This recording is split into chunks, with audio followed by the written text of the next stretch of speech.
যি মৰম আৰু আশীৰ্বাদ প্ৰদান কৰিলে কাহানিও পাহৰিব নোৱাৰো। যোৱা সময়খিনিতো আমগুৰি ৰাইজে যথেষ্ট সংখ্যক তেওঁলোকে আমাক মৰম আশীৰ্বাদ দিছে আৰু সেই মৰম আশীৰ্বাদ তেওঁলোকে ভোটৰূপে আমাক প্ৰদান কৰিলে। আৰু অহা দিনবিলাকত আমি সামগ্ৰিকভাৱে নাজিৰা সমষ্টিৰ উন্নয়নৰ কাৰণে বিশেষকৈ আমগুৰি যিটো অংশ নাজিৰাত সোমাইছে সেইটো অংশ উন্নয়নৰ কাৰণে আমি সকলোৱে একেলগে কাম কৰিব লাগিব। আৰু প্ৰথম অৱস্থাত ৰাস্তা পদূলিৰ পৰা আৰম্ভ কৰি শিক্ষা স্বাস্থ্য এইখিনি ক্ষেত্ৰত আমি যথেষ্ট গুৰুত্ব প্ৰদান কৰিছোঁ আৰু খুব সোনকালেই আৰু নাজিৰা সমষ্টিত প্ৰায় 100টাতকৈ বেছি ৰাস্তা আমি অনুমোদন লাভ কৰিব পাৰিম। অহা দিনবিলাকত আমি সেইখিনি কামখিনি আগবঢ়াই লৈ যাম। আমি যিসকল আমি ইলেকশ্যনলৈকে আমি প্ৰতিদ্বন্দ্বী আছিলোঁ, এতিয়াতো আমি প্ৰতিদ্বন্দ্বী নহয়। আমি সকলোৱে একেলগে নাজিৰা উন্নয়নৰ কাৰণে আমি কাম কৰিব লাগিব আৰু আমি তেওঁলোক গোটেই আমি 8জন আছিলোঁ, বাকী 7জনকো মই দেৱব্ৰত শইকীয়া হওক বা কনক গগৈ হওক সকলোকে নিমন্ত্ৰণ জনাম।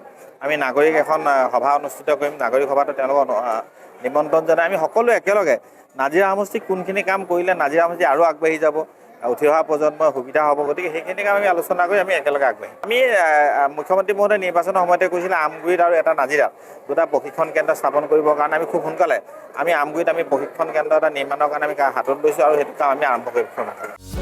যিকোনো খবৰৰ বাবে যোগাযোগ কৰক আমাৰ এই নম্বৰত 9181 307 221।